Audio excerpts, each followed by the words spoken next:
Okay, Peter, you can let folks in.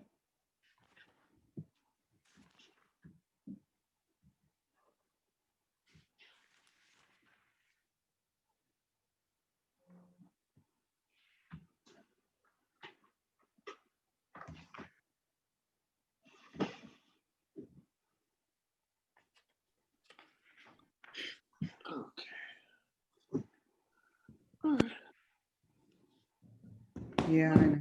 Sad. Hello. Shabbat Shalom.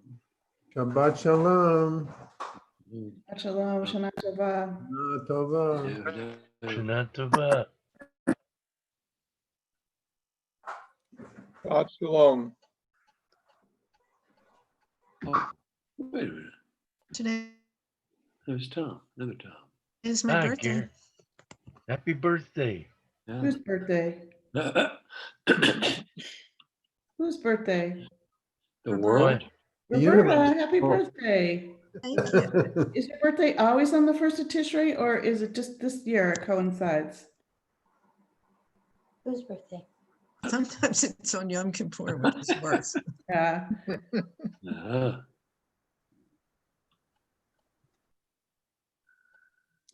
Uh-huh. Yeah. And get out of this this Oh. screen.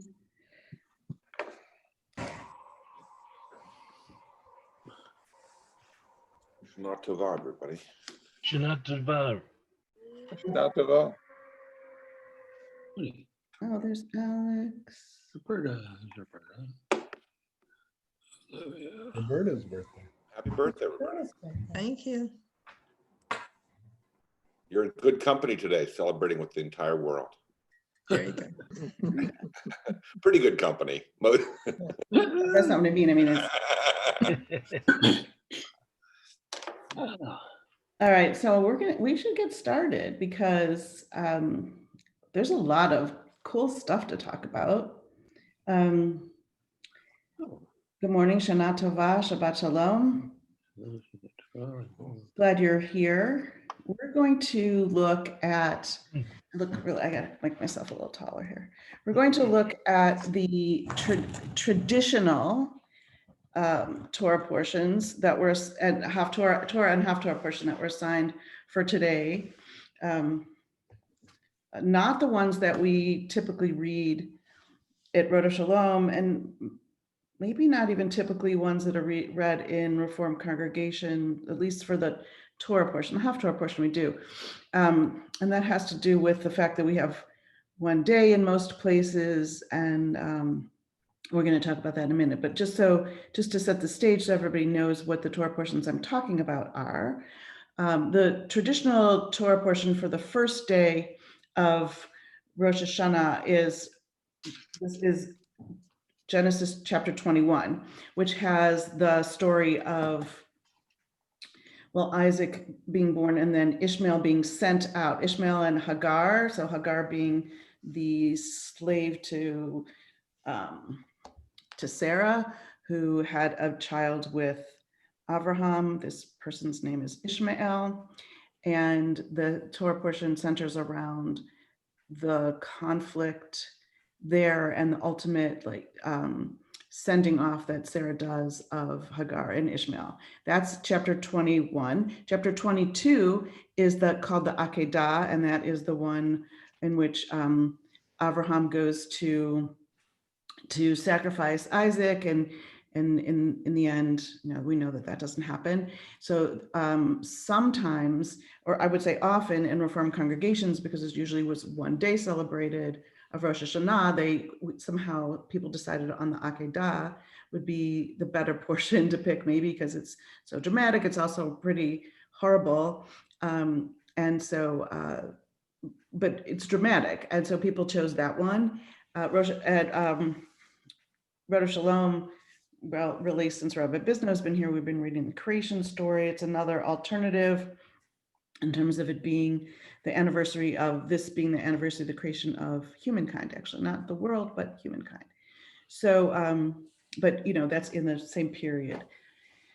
And the Haftarah portion is the traditional one that we do read, comes from the book of 1 Samuel, and the beginning of it, it's the becomes the birth of Samuel, his birth and origin story. So we're going to start by just talking just for a brief moment about why these portions were chosen. It's not clear actually why these portions were chosen. Because in the Torah, it actually says that on this day, which isn't called Rosh Hashanah, we would read from Leviticus. So when it became a rabbinic tradition to read these portions, it's possibly because, at least in the beginning of Genesis 21, it says that God remembers Sarah Pakad, that this is the day of remembrance, although that's not the same word.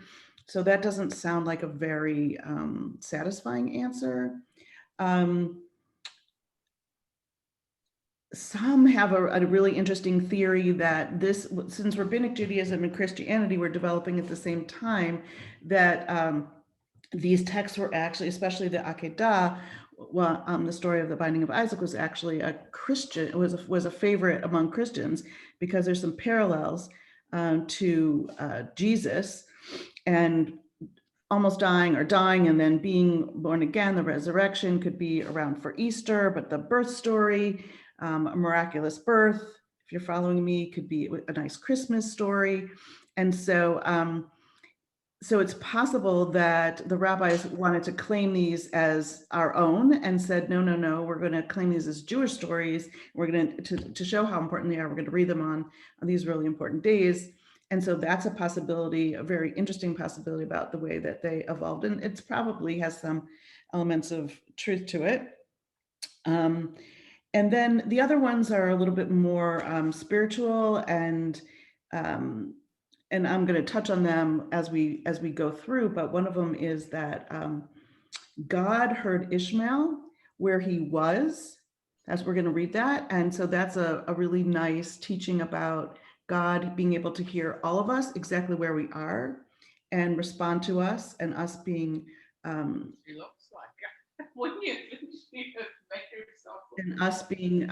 able to appear before God as we are. And that's actually similar in the Haftarah, that Hannah appears before God and before the priest exactly as she is as a tormented and so desperate woman, and that we could bring our full selves to God. And on this day, as we begin, this intense process of tshuva. And then Arthur Waskow suggests also that, and not only Arthur Waskow, it's in the traditional commentaries, that the Haftarah hold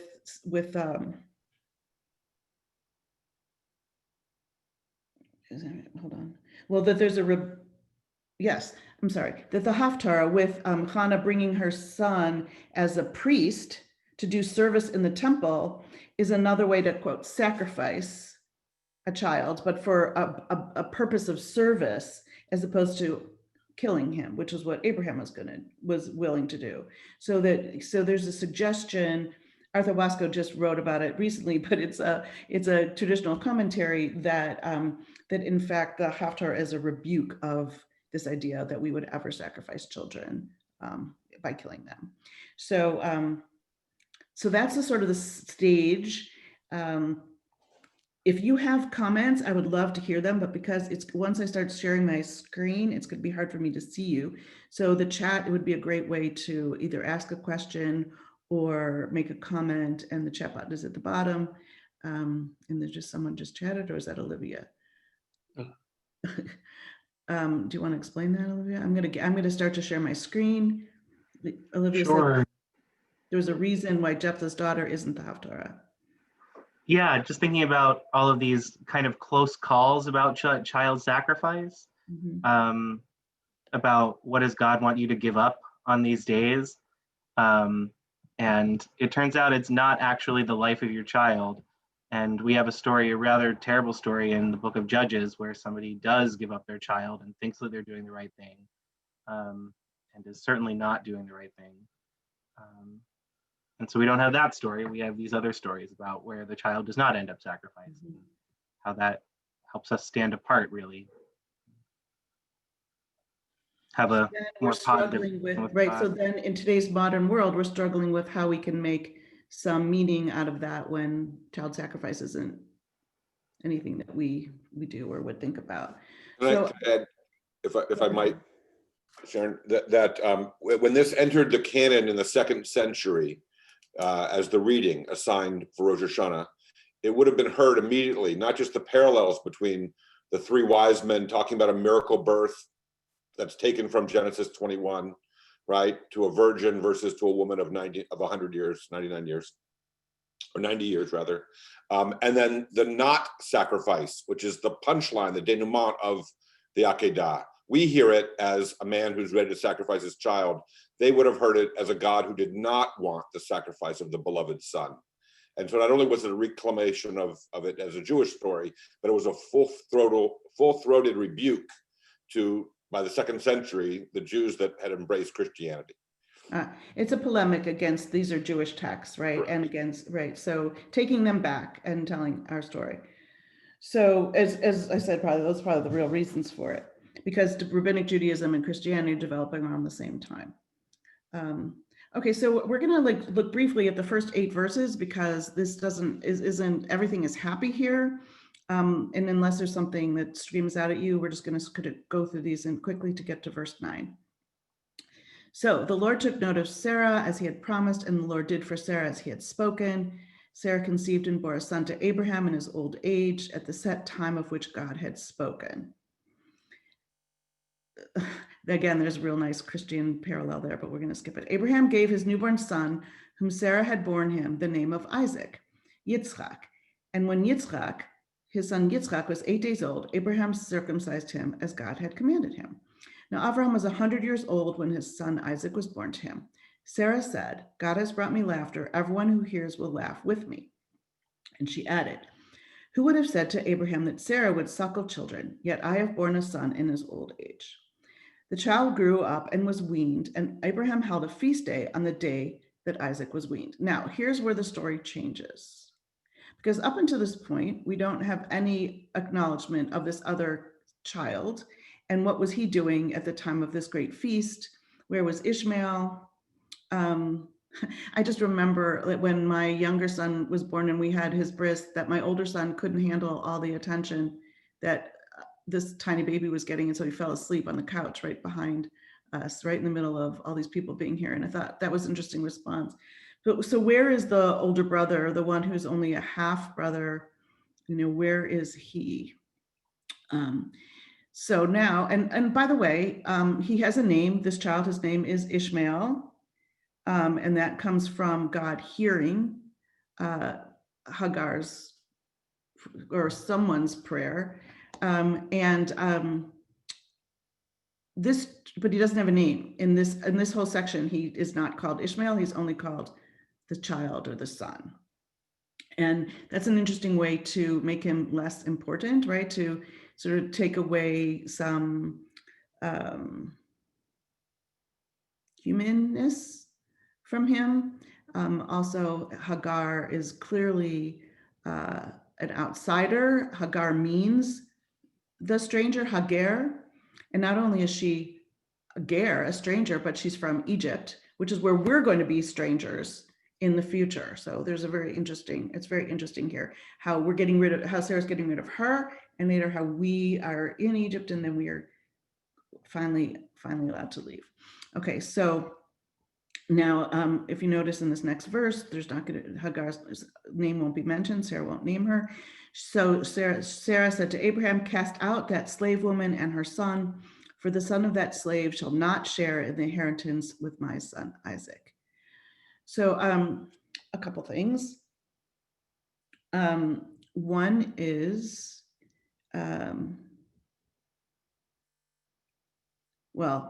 there's a lot made, let's go up to here. There's a lot made of this word mitzachek, right? There's a lot what does this word mean, mitzachek?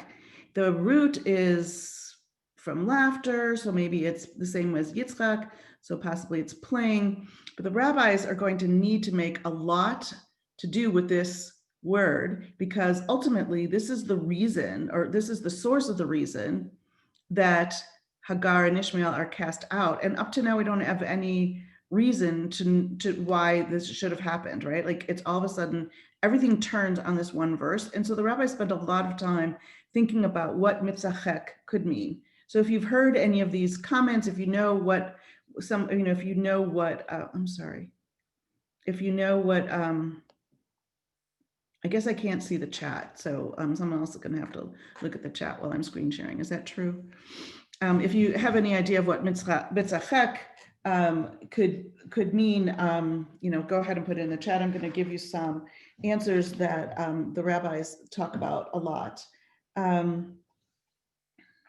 anyone have anything on mitzachek, or what could possibly be so bad about what's happening here? Alex says laughing at the circumcision. Oh, that's interesting. Well, okay. Let's unmute. Can we unmute? Yeah, we can unmute. Yeah, you can unmute. Or you could put it in the chat. It worked. It's all right. So I was thinking, if I can, just if you were to make all the synonyms for playing or laughing, or when we do that, when we're getting away with something, when we're in on something, when we're delighting in something, when we're mischievous, you could spin it any way you wanted. That translation of the activity that elicits laughter of whatever kind. You could write the midrash, the sermon. So so there's something going on there, and the commentators have a lot to say about it. So Rabbeinu Bachya says that it means that he was involved in idolatry. Now you're going to hear all these really negative things because in their mind it must have been very bad, because otherwise why would the story turn, and why would all of a sudden this have to happen? So they make it very bad. They make Ishmael into a really bad kid. So one is that he was worshiping idols, which would have been a huge thing in Abraham's house, right? Because they were the ones who rejected idolatry. He also throws in murder and incest, and that there's an issue. There's going to be an issue around inheritance, which we can see right here in verse 10. That this is one of the reasons why Sarah says it, like, he's not going to share in the inheritance with my son. And she must understand that attention or property or place in history or whatever it is, there's not enough of that to share. And so she says he needs to go. Nachmanides says that mitzachek means that Ishmael was discouraging Isaac and belittling him, which was why when Sarah says to Abraham, get rid of him, she says, cast out that slave woman and her son, for the son of a slave isn't going to inherit anything. Like, right? She's emphasizing that he is, he comes from slave stock, and that is, if Ishmael is teasing Isaac, well, she's going to make sure that everybody understands that Isaac has the higher place. Radak says that this is an interesting one, that he was teasing Isaac because his father was so old. And then there's more about, and I like the one from Sforno, who says that the children, it says in a portion in Sukkah in the Talmud, that the prattle of children reflects what they picked up from one of their parents. Well, so he says, well, this must have been from his mother, because certainly Abraham wouldn't say anything terrible, right? It had to have been from Hagar, because he's repeating what he heard at home. And so this isn't a good thing, and we need to get rid of them. So there's lots and lots of reasons, which there has to be, because it comes seemingly out of nowhere. I'd like to just point out a couple of verbs, because that's kind of an interesting thing. When in verse 10, when the verb that's used to cast out is garesh, and that is the same word that is used when the Jews are cast out or sent out of Egypt permanently. And so you get the sense that she wants them gone for good. Any commentary before we move on? Because it gets, again, interesting in a couple of verses, and I want to make sure we have time for the Haftarah. Yeah. Gary shared that the commentators are projecting their fears and negativity onto Ishmael. Mhm. And Yoram says, I wonder if another possibility is that Ishmael was, quote, playing at being Isaac. Mm. In Were which there any case- positive reads? Are there any in the tradition, like no. positive reads that they were just having a good time and Sarah didn't like that? Well, the problem with that is that it has to be bad enough for her to get rid of him. But it's certainly a polemic for the people who heard the sermon, that is to say, who heard these midrashim, that they should not engage in that behavior either, right? So if it's sexual immorality or it's idolatry or, right? But I guess, of course, the question to me is, why is that the thing you shouldn't be engaging in rather than Sarah's behavior? Aha. So this is because this is such a great question. Such a great question, because who behaves badly in here is we all hear it. We see that there's a problem with the way that Sarah and also Abraham to a certain extent are behaving. But I think there's some redemption in the text. So let's hold on and see what happens at the very end. Okay, so in verse 11, the matter distressed Abraham greatly, for it concerned a son of his is a totally vague verse. We don't know what matter is distressing him greatly, and we don't actually even know which son he's talking, the text is talking about. So what does it mean? And you can fill in whatever you want. It could be he's upset that people are talking about his son Ishmael this way, or that Ishmael has to be cast off, or that there's a problem with Isaac. I mean, we don't really know. We don't know what it means, and so it's a great verse in that way. Now this is important because God's going to agree that it's okay to send out Ishmael and Hagar. So that's probably why there's so much attention paid to how bad they are, how bad Ishmael and Hagar are much of a problem, so that it's not going against what God said, right? Because in the commentaries, you really can't go against God. It's not, smiled upon. So there has to be a lot of commentary against it.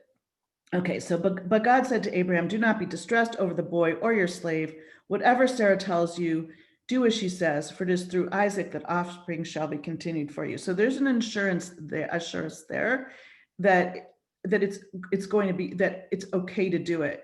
An interesting commentary read just on this word Shema B'kolah, that he listened to her voice, not necessarily so much to her words, but to her voice. And what was she communicating to him with her voice? Was this, how did he perceive? I don't have an answer except other than she was so distressed, and he heard how distressed she was, and he responded, and God said, you should listen. And this also, in this case, really reminds us of who's in charge, that Hagar is only a slave, right? She's only a slave. The whole fact that she was a handmaiden, that she could have had a closer relationship to Sarah is gone. She's just called a slave now. All right, now here is, Olivia, where the text kind of comes around. As for the son of the slave woman, I will make a nation of him too, for he is your seed. Okay, so we have this idea that it's going to be okay for Ishmael, and that this is only the beginning of that redemption, but we're going to come more at the end. Now, verse 14, lots and lots of interesting things to talk about. Early next morning, Abraham took some bread and a skin of water and gave them to Hagar. He placed them over her shoulder together with the child and sent her away, and she wandered about in the wilderness of Beersheba. There are so many questions. Who has some questions about this verse? And you can feel free to unmute yourself to ask them.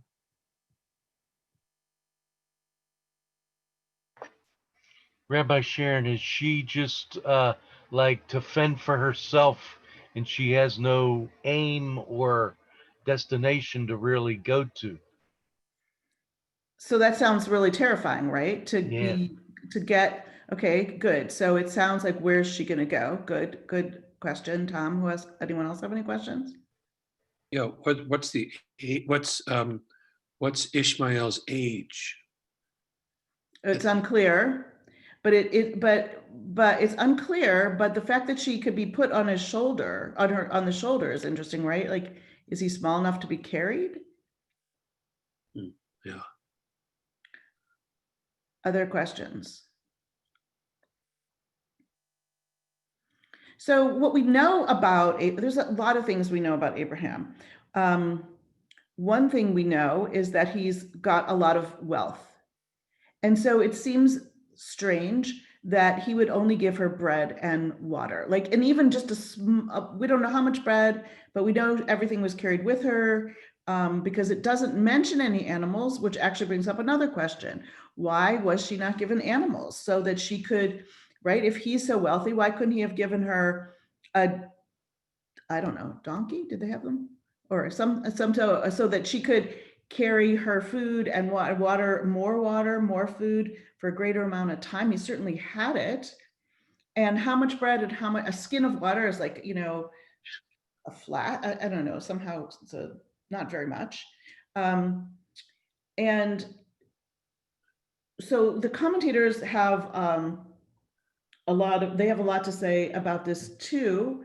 And so what they say is that actually there's some who say, like, I don't know my notes, that she was that he gave her animals, and some say that he didn't give her animals, and some say that he gave her gold and silver, and some say certainly not gold and silver. So there's a question about exactly what he gave her, because he is wealthy. Now, if I just want to get a thought out here, Aaron, and then a second.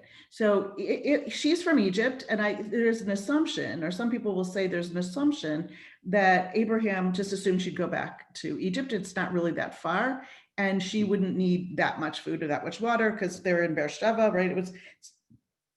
It's not very far away to get to Egypt. And so the problem was that she got lost. If she hadn't gotten lost, because it says she wandered about, if she hadn't gotten lost, then she would have been okay. Right? So the rabbis are really trying to say that Abraham was generous and that he was trying to provide. Aaron, you want to say something? It's funny. Yeah. I was just caught by the first three words of the verse. They're the same. Right. Abraham Babok here. It's the same Mhm. words that are used when Abraham gets up to Right. go on his journey to take Isaac. Right, which means that he's enthusiastic. The way we interpret that all the time, V'yashkem Avraham Baboker, when you get up early in the morning to do something, you're enthusiastic about it. You don't want to waste any time. You get up and you go. That's why we were all there. We were here at 9 o'clock. We're going to hear in the next chapter, which is tomorrow's Torah portion. What, Aaron? It's like we all showed up here at 9 o'clock. Yes, thank you very much. Is there any talk about the connection between getting up early and shoulder? Right, because same thing, right? Because he carried in the chapter 22 for tomorrow, Abraham carries the wood for the sacrifice, right, on his shoulder. Yeah, I mean, it's a parallel. I haven't read anything specific about that, but it's definitely a parallel. I think a bigger question about the shoulder, Alex, is how big is this kid that she could carry him? And so some people have wondered about that. The JPS commentary, which you says he's 16. If we just sort of track the years, or such as this. It's also a question how old Isaac was when his father went to sacrifice him. Similarly, right? What are we talking about here? Yeah, and some people put him at 33. So that means like he's younger than Ishmael. So it's all messed up. Rabbi Henry, it's yeah. Bill. Is there any discussion about a possible parallel to the scapegoat, basically placing all of Abraham's sins onto Hagar and sending her away? No, but that's very interesting. Very interesting. What would his sins be, though, Bill? Well, I'm not sure, but this putting everything on her shoulders and then sending her off to the wilderness just strikes me as That's what a scapegoat is. That's I love that interpretation. Really interesting. So was he trying to absolve himself of his faults? He's definitely trying to get away from problems with Sarah. That's for sure. He definitely wants that gone. That we don't need that issue in this house anymore. Well, if you can put the responsibility for your own actions, responsibilities onto someone else, right? Then that's fascinating, Bill. And That's really good. he basically does not enable her with any resources as you've been describing it. So she's, she's on her own. She's on her own, and she's got a lot on her shoulders. So that's a really nice interpretation. I like it. Except that God is with her, and Abraham doesn't necessarily know that, but that's the ending. See, I think this story, as Olivia, I really think the story is very, very sympathetic to Hagar and Ishmael. So let's just quickly. I definitely agree with that. I guess I was wondering then why the rabbis aren't in the classic commentaries. You can answer that question yourself. I plan to. Yeah. And the answer is, what's the answer, Olivia? Racism. Oh, the rabbis have to lift up the ones that are our ancestors, right? You have to make Abraham and Sarah as good as possible because they're the ones that are our ancestors, our spiritual parents. So this is all, it has to be somehow written over. Although the text is very clear, and that's often the case. So I'm not just saying racism for nothing. This like Ishmael becomes a great people is often put onto like the Arab empires and stuff. And it is because she's an Egyptian. Yeah. Right. You're right. But it also is because of who our ancestors end up being. And so they're always the ones who, okay. All right. So when the water was gone from the skin, she left the child under one of the bushes. I don't want to actually get into this part because it's too much. There's just a little bit more to talk about. And went and sat down at a distance, a bow shot away, for she thought, oh, you know what? I need to go back up to one line here.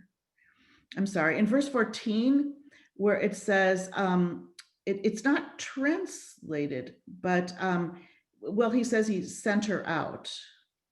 Oh, sent her away. Vishalcheha v'yishalcheha. That is the same word that's used for casting the Egyptian, casting the Hebrew baby boys into the Nile, same word. But the rabbis also have a way of making Abraham not so bad by saying that he went with her part of the way, that he accompanied her. All right, so she doesn't want to look at the child as he dies, and sitting thus afar, she burst into tears.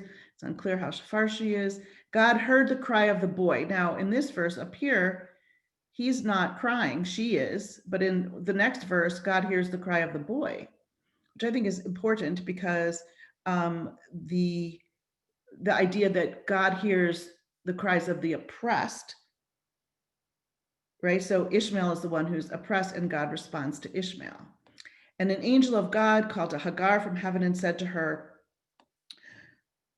"What troubles you, Hagar? Fear not, for God has heeded the cry of the boy where he is." Now, I love this verse. This is such a great verse. So let's look at, remember, he hasn't been called by name at all.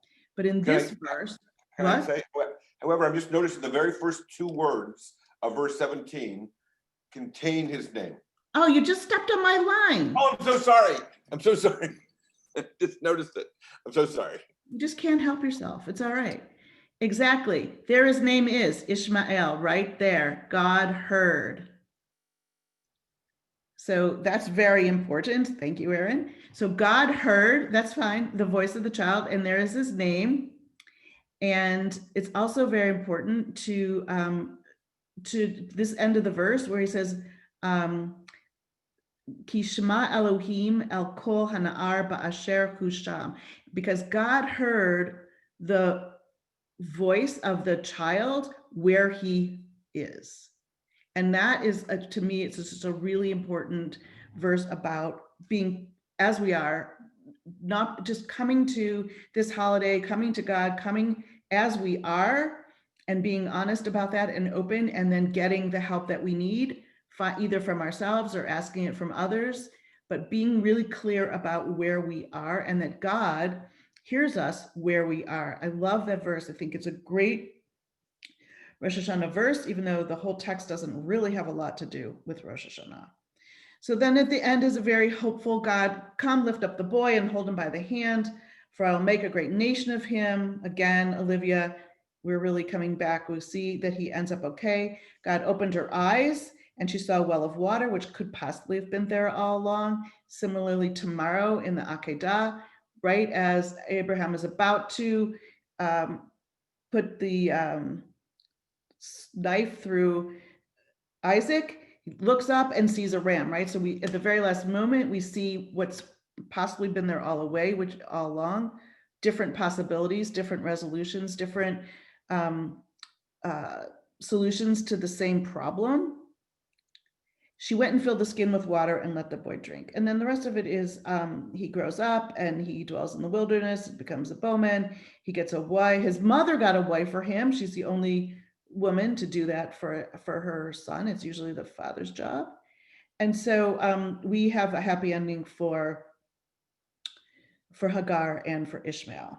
And one of the just like really nice ways to understand this as a high holiday message is, again, as I mentioned before, about being present where we are, and then for us to be open to possibilities, for us to be open to different kinds of solutions, for us to so embrace the possibilities and to open our eyes to possibly what is already there. Any things before we zoom off to the Haftarah reading? Unmute because and I'll just. Anything? I do want to add something. It's Sure. Alice. I can recognize your voice, Alice. Is fear. And it's so interesting that God says, do not fear, because I think Abraham and Sarah are afraid that Ishmael may be better than Isaac, and that pushes him out. And I think it is racism because we fear the unknown that is not like us. And I think a lot of us are motivated more by fear than we should be. So I think this is a story of fear, but God intervenes and makes both of Abraham's sons nations, and we should stop fearing each other. That's my comment. Okay. It's actually interesting, Alice, because there's been a lot written about Isaac as being, sort of this weak character, and some people have written about him with having some kinds of special needs, and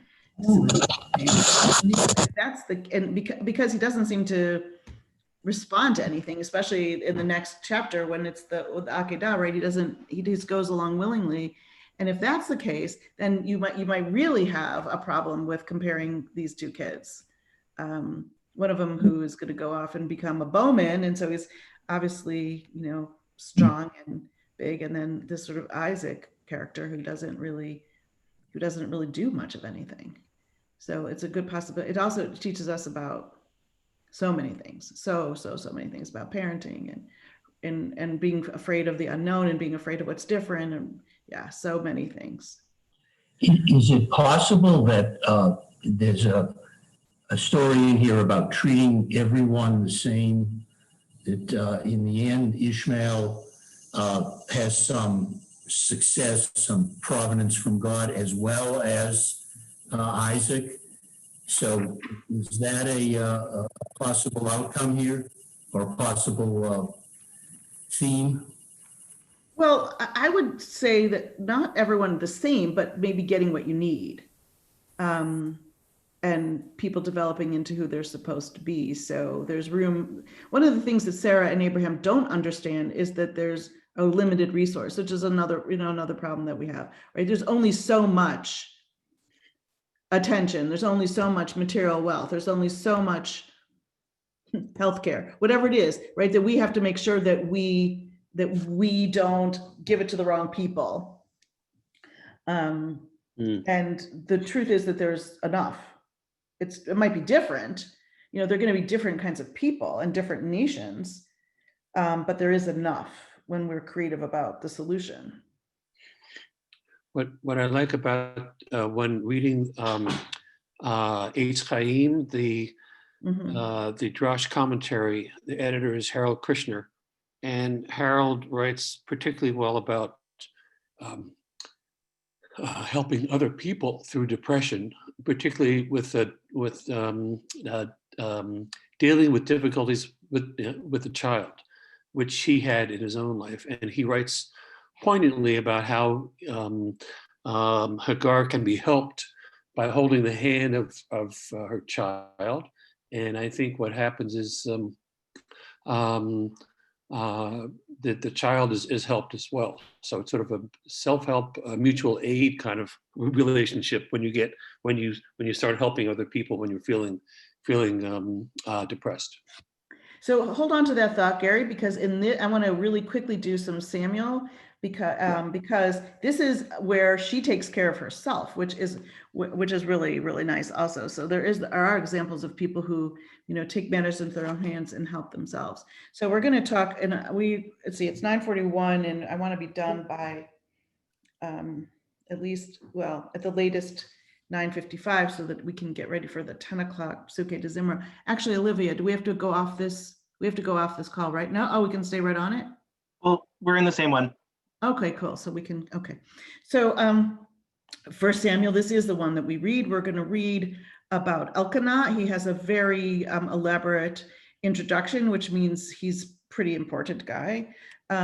So there was a man from Ramatayim of the Suphites in the hill country of Ephraim, whose name was Elkanah, son of, it's hard to read these words, Yeroham, son of Elihu, son of Tohu, son of Tsuf, who was an Ephraimite. So he has a really nice pedigree.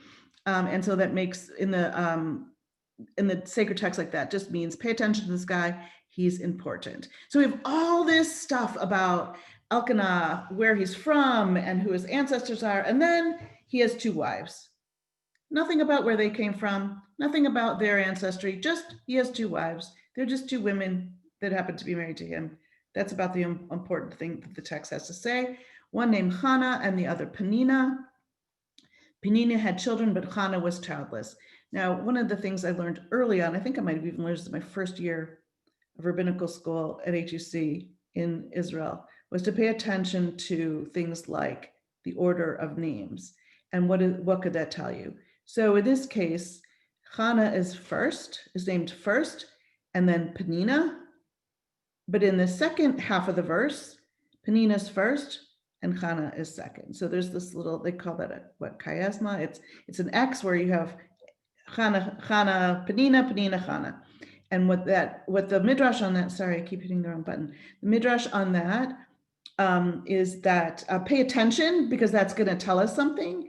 And in this case, it means that Hannah is the more loved one, and the other one is Penina. Oh, I'm so sorry.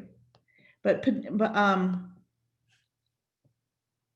Penina is the one who has children. And there's so often this setup with women where one of them is loved and the other one has the children. And it's another case of a limit of resources. And the fact that this is the way that women are described, first of all, no pedigrees, know where they're from, just about whether or not they have children. Now, the reason I think this is a really interesting Rosh Hashanah portion is because it's about things that happen all the time, the same way, and then what happens when they change. So this man, every year, this yamima can mean like every year. This man used to go out from his town every year to worship and to offer sacrifice to the Lord of hosts at Shiloh. Now, Hophni and Pinchas, the 2 sons of Eli, were priests of the Lord there.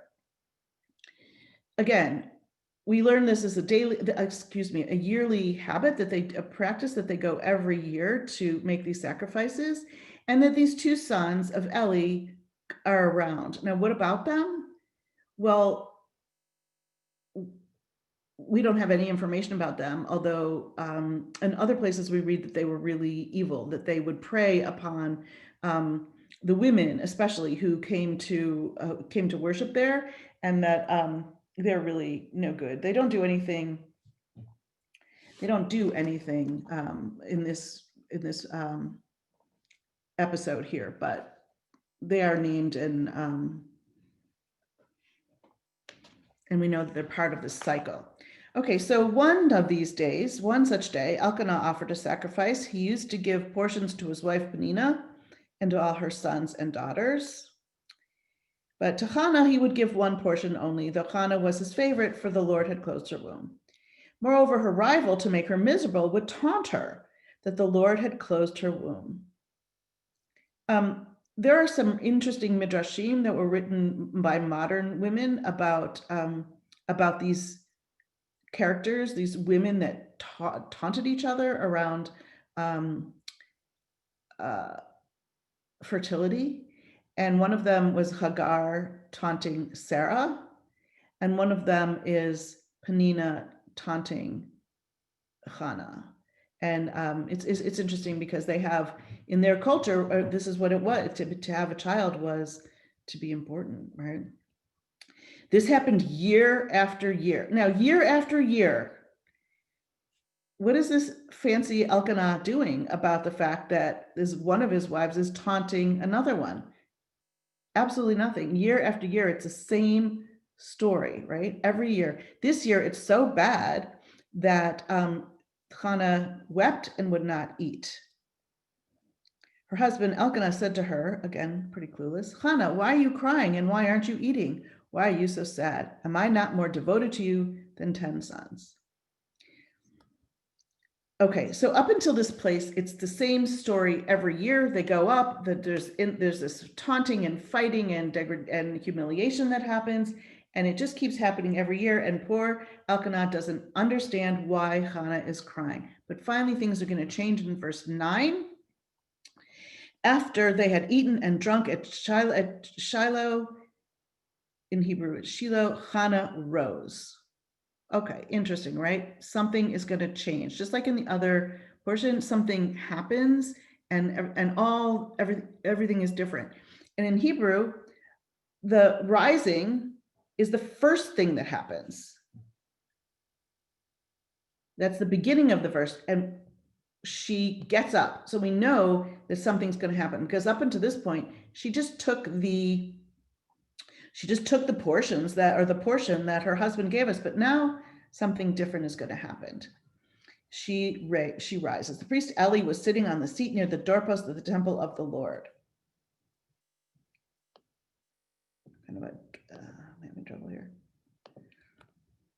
In her wretchedness, marat nefesh, the bitterness of in her bitter spirit, she prays to the Lord, weeping all the while. Now, we don't have any mention of her praying up until this point. Only we have of her crying and of her being given these portions. But now she gets up and something different happens. She's so miserable. She's got this bitterness of the soul, marat nefesh, and she goes and she cries, weeping to God herself. And then she does this interesting thing. She bargains. And she made this vow, O Lord of hosts, if you will look upon the suffering of your maidservant and will remember me, remember, again, this is the holiday of remembrance, of God remembering us. If you will remember me and not forget your maidservant, and if you'll grant your maidservant a male child, I will dedicate him to the Lord for all the days of his life, and no razor shall ever touch his head. So he's going to be a lifelong, he's going to be given its service to the priest for his whole life. Again, in direct opposition to what Abraham was going to do, right? Abraham is about to sacrifice his son as service, but here there's a new way of, excuse me, there's a new way of doing service, which is he's going to be for his whole life in the service of the priesthood. So she's making a deal, as she's bargaining, which is something that people do, and she's being creative. She's got a creative solution to the problem, as opposed to anyone else in the story who has just watched it happen. As she kept on praying before the Lord, Eli watched her mouth.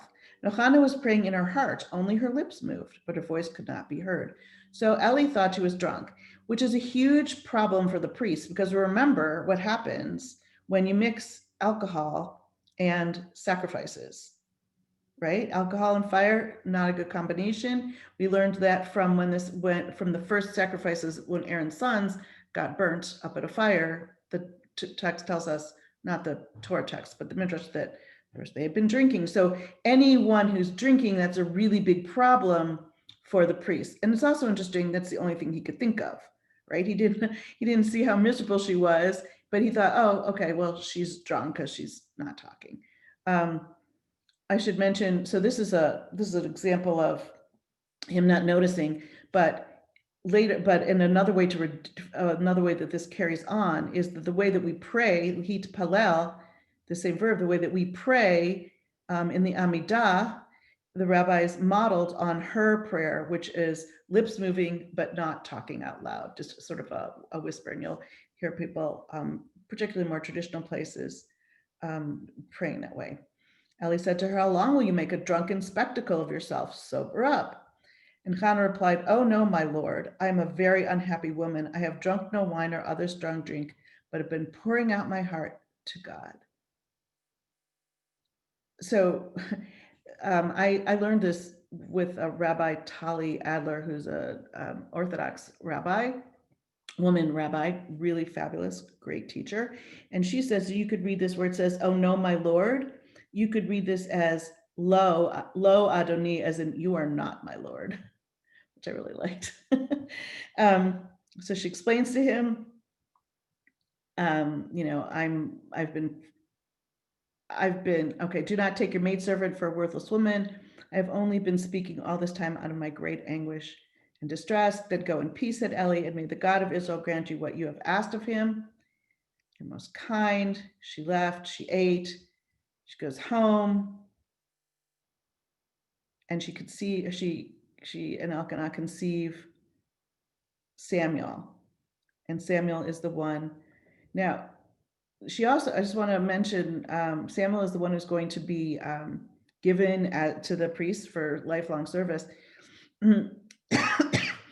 So the next year, when he's a baby, or when she says, no, I'm not going to go. I'm not going to go. He's not ready. So she has this really wonderful way of like taking charge and saying, what good is a 1-year-old to you? Let's wait for him to be 3. Then he can probably do something, because 3 is the beginning of when kids learn and when kids, right, according to tradition. And he could be weaned at that point. And then he will be, you know, he will be a servant. And so she's basically taking total charge, and she is,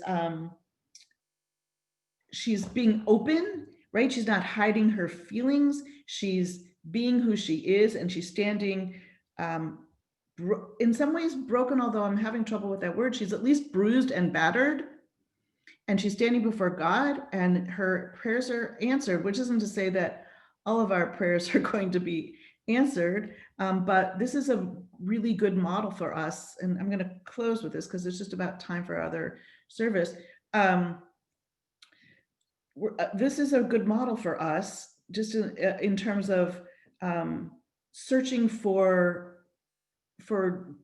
new ways, right? Instead of doing the same thing year after year after year after year, when there's still the same problem, well, we can make a change.